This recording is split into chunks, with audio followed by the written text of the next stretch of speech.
Just for you, bro. You know what I mean? I got that protein films right on the bottom, baby. I just said, Stan, don't cut that off.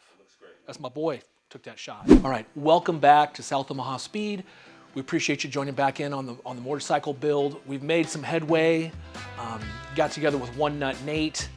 He helped me make some pieces. If you followed along on the coupe build, on those old videos, how I built the pieces for the cross member and the boxing plates for the frame, the motor mounts, did it the same way. I did it on that with One Nut Nate, my buddy, who works in a manufacturing job here in town, and he runs a scanner and he runs a CNC plasma machine. So we've been kind of teamed up on this one. I've done a lot of drafting since we last got together. Let's get repositioned. I'll show you what I got going on.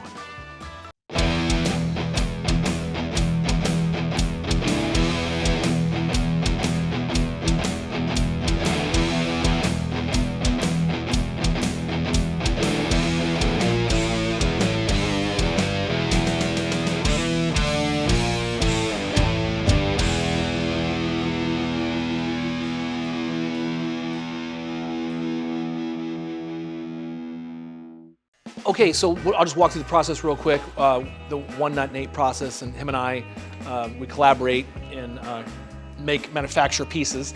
And so I have a drafting table inside too with a light table. And but I do basically what I do is I had everything mocked up on the stand on wood blocks. So everything was at right height, the motor, the quick change, everything's where I wanted it. And then I drew up this masterpiece. Not a masterpiece, but a master drawing, if you know what I mean. It just shows the quick change, the height of the motor, the center line of the mag, the length of the engine, the head of the front end, the tire diameter. It shows the ground line down here, which is the steel, the two steel pieces here that I'm using for my jig. And it shows the actual pieces of wood that I had everything mocked up on, and I just took dimensions and drew everything so it was to scale. And then when I take that, I can transfer my frame rail lines that I know the height of my frame rail, and I can go with this paper here. And here's one of the drawings.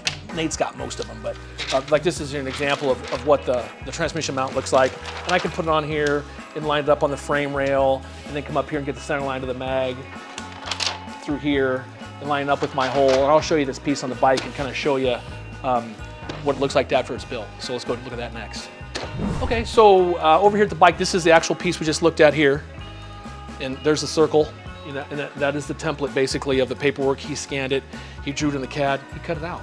So basically all these mocked up pieces on here, now I'm kind of evaluating, looking to see if it looks like geometry wise it's gonna work. I'm just gonna kind of scale things down, like this circle right here. It's just too big. This is a circle here where I can service the mag while the engine's in the bike, or take the mag off. So that's what that circle represents, is to get in here and work on the mag. But I'm going to scale that down, make it smaller. This whole thing is just going to get smaller. This piece here, this top is going to come down and just kind of come closer to the engine. I'm tall here at the engine because I'm going to build a little intake right here to catch those carburetors. But this spine right here this is all out of 3/16 metal, and the goal is to put probably more holes in it without taking away from the structural integrity, but to make it as light as possible. The top of that spine is going to look like this. When it's all said and done, it'll have a piece like this that just welds on all these spines right here along each side, so it'll bend and contour it, top and bottom, to box that in. And then up here on the front, if you want to swing around up here, Johnny, this front bulkhead here, this is a mock-up. And if you looked at it from the front, you can see we did two different designs. This is kind of more of an hourglass design versus the other side. I think this is the one we're gonna go with. I think it's more pleasing. But this will just, the final ones will just have holes all through here to make them really light as possible. And I'm actually gonna bring the holes through both pieces of the bulkhead and slide this 1.25" heavy tubing right through there and attach there as well. But you can see, I did one sketch for this ride height plates right here that this tubing sits in. Right across here, these 4 plates. And so he basically cut 4 of them out, and these 2 are the same, just hold the tubing. But this one here, these were specially made. I did a couple sketches here, just kind of show them the height of the quick change relationship to the ground, and we cut them out so it holds the quick change real nice. I get rid of all my wood. That's all held on those all precision cut pieces, so that frame rail's parallel, 7.5 inches apart. And right now I got like 3.5 inches, 3 3/4 inches of ground clearance. I think once the suspension settles, it'll be somewhere closer to 3 inches or maybe a little less. So that's kind of the plan. my dad comes in here, he says, why does that thing look so tall? But if you keep in mind, that front tire is 27 inches tall. And the goal was to keep as much as possible lower than the front tire, to keep this thing low and long. And you can see right here, the only thing that should be taller than the top of the tire will be the top of the triple tree on the front end here in the carburetor scoop. Usually on a two-stroke, there'll be a little what you want to call it, a plume of two-stroke mix of fuel that'll kind of just dance on top of the carburetors on two strokes. It seems like my old man had a snowmobile, an old Skidoo, and I'd ride that thing, and it had a carburetor right here at your chest, and the thing would just, yeah, if it didn't suck your scarf down in there and kill it, you'd pull it out before it would shut off. It would seem like it'd always be a little fumy there with gas on your jacket. But so I think a scoop right here. So picture this thing super low and long with nothing but with a 2-2 scoop sticking up like a reverse dorsal fin on a shark is kind of the plan there. So anyway, let me reposition and show you else what I got going on here. So I'm going to spin that bike a little bit and show you how I'm going to drive that Harley transmission off that quick change. But before I spin the bike, I wanted to talk through this quick change here on the floor, which is for the coupe. And a guy gave me a smoking deal on it to put it in the car because he wanted to go with the car, which I really appreciate. So eventually I'm going to get it in there. I just don't have it in there yet. So this is a V8 quick change. It's the one I have in the bike is a Model A quick change. So this one's bigger diameter here and just all around bigger for the V8 cars. And this is early Ford, based off an early Ford banjo, just like the Model A rear end I got outside. So basically I got to take the rear end apart outside, get these bells off of it, and take the gears and the guts out of it, put it in this Model A quick change that's in the bike. And what I'm going to do is I'm going to cut these off here and here. So the bearings for the diff are right inside here, and that's what the differential is spinning on. So I'll cut those bells down just outside that bearing spot, and then I'll have to weld a plate on here with a bearing and a seal, and let that axle shaft come out, and then get a gear on that is the plan. I'm gonna need some help with that, probably from my machinist buddy Tom. But so that's kind of what I'm doing here, and I'll show you on the bike where this bell cut down will be. I'll turn that bike so we can see what I'm doing there. Okay, great. So you see the front here, I got this tape that's wrapped around here. That represents the front chain drive, which is probably gonna be like a 520 chain or a 530 chain, similar to what's on the back of a sport bike. So I'll have a gear up here. This actually assembly will come off where the prop used to go. I'm gonna weld a gear to this snout piece that kind of presses on here. I'm guessing there's a keyway into there, I'm not quite sure, but this gear will come down here with a chain, run that bottom gear on the quill shaft into the quick change, back through the spur gears here, they're in here, run the original pinion, which is inside here, turning the ring gear, and then we'll picture that Model A bell cut down, right? So the diff bearings right here, we're gonna cut all that down, and we're gonna get a gear right here. This is a compensator off an early Harley that I bought at the Fremont motorcycle swap meet.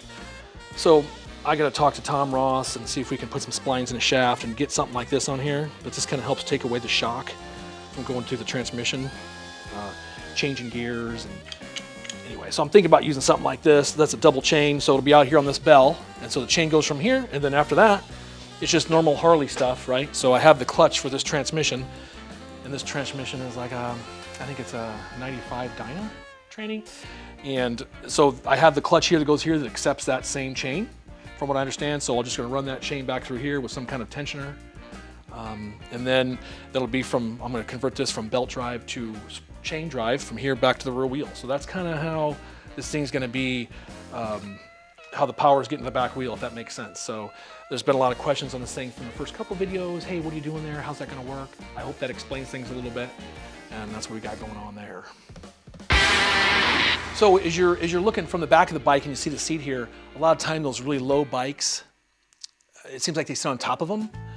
You know, you're like the same height as the top frame rail almost, and I want to make sure I'm trying to get the seat down as low as I can, so you're kind of sitting around that engine. You know, as you're bent over, you got that engine around you. You're not up on top of it. You want to be down in here, just carburetors, and that's kind of the goal here. So it's extra dangerous than sitting on top. And so, or it gives that illusion anyway that it's extra sketchy. So the plan is here is when it's all said and done, this top spine right here, that's the sheet metal, which isn't probably the most pleasing vintage looking. I kind of want it to look like that old airplane fabrication with the holes. But this will have a piece of U-channel of aluminum, and on top of that will be another piece of aluminum that kind of curves up like this, and it'll come up here and come around and There'll be a little shield here on that. It'll quick pin off like a piece of bodywork, but on top of that piece of aluminum that comes up in like this, it'll be for your chest, and when you're stretched over on the bike, you'll be laid out on it, and it'll be a pad with leather wrapped on it, and you just lay right on top of it. The goal, and the carbers will be right here is the plan. So that's how that's going to work. And of course, this is going to scale down, and this is going to come down a little bit. So with the seat here, this is about the right height of the seat right here. But let me take this down and show you how the back of this looks, or will look. So I'll take this wheel down too. Johnny, be careful there, buddy. So this is a piece of 1/4 inch, and when my buddy Nate cut this, he just probably had 1/4 on the table of the job he was doing at work and cut this thing out. But this will sit here like this with a tube here and a tube here, and then there'll be another piece that looks just like this with these bolt holes. It'll be on this side, just a little trim piece, or a little piece that looks just like this on this side, and then there'll be two tubes that run like this right up to this. So this will be basically the structure of the bike that'll be able to remove. This will come off, and there'll be another ring that goes here. Matter of fact, it looks like this one right here.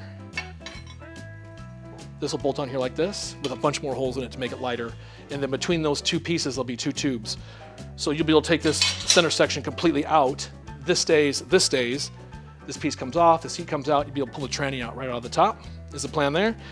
And this piece will stay with 2 tubes along each side, and this will be the rear structure for the swing arm, so these tubes will get cut. There'll be 2 heims here on the swing arm back here. There'll be heim. That'll be the pivot, and then as this comes up, the top of the swing arm, there'll be a leaf spring here, and that's going to catch the top of that swing arm. That'll be the rear suspension, basically. So I'll have to put the right holes in here for I'm going to use old Ford springs and old Ford shackles and all the plates, old Ford stuff. So that's to keep the theme going. That'll be the way that's going to work. So. All right, so one last thing to talk about here is kind of the front end. This is a cheaper Springer front end. I bought it back to the 50s, and my thought is take all the springs off here and ditch all that and make it a leaf spring front end. And I made these plates here that, how do they go, like this? Yep, like that. So I got 2 of these, and then I got a plate. So there'll be one here, and there'll be one here like this. Once all that stuff's cut off, they'll fit like that, and they'll be all scored up and everything. And then between those plates, this piece will come here like this and fit on there, and then the leaf spring will come out. So picture the leaf spring coming out like this, old Ford leaf spring front, old Ford leaves, 1 3/4, and then I'll make this piece here. This piece here will come out like this, so it'll be basically like this and catch that leaf spring right here. So that's the plan with that. And with that, one last thing to wrap this thing up on, and we've talked about this in earlier videos too, but we're going to build off both sides of the bike. We're going to build some stainless cones off the bottom of the head. So picture a cone coming out like that, 2 of them on each side. With the heads are 5.5. Picture like 7-inch cones right here, just nasty stainless cones, just dripping clots. You know what I mean? Blah, blah, blah, blah, blah, blah. It's going to be awesome. So anyway, I hope that helps you understand what we got going on here with the bike. We appreciate you watching. We always do. Tell your neighbors and friends. Please subscribe, and we'll catch you next time on South Omaha Speed.